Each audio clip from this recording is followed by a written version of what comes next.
কি বলিব সোনার শান্তরে কি বলিব আর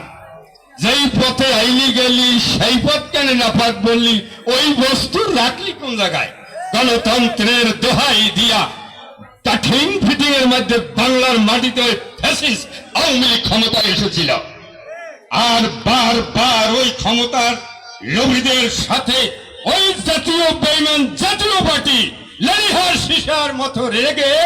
তাদেরকে ধ্বংসস্থলে গেছে প্রস্তাবকারী ছিল আওয়ামী লীগ আর সমর্থ ছিল জাতীয় বেঈমান জাতীয় পার্টি আজকে সে কারণেই ওরা বাংলার মাটির থেকে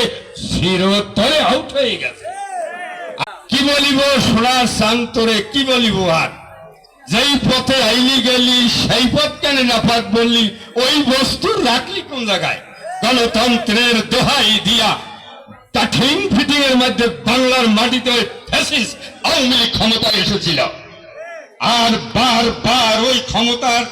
লোভীদের সাথে ওই জাতীয় বেঈমান জাতীয় পার্টি লেলিহার শিশার মতো রেগে তাদেরকে ধ্বংসস্থলে গেছে প্রস্তাবকারী ছিল আওয়ামী লীগ আর সমর্থ ছিল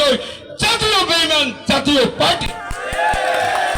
আজকে সে কারণেই ওরা বাংলার মাটির থেকে চিরতরে আউট হয়ে গেছে।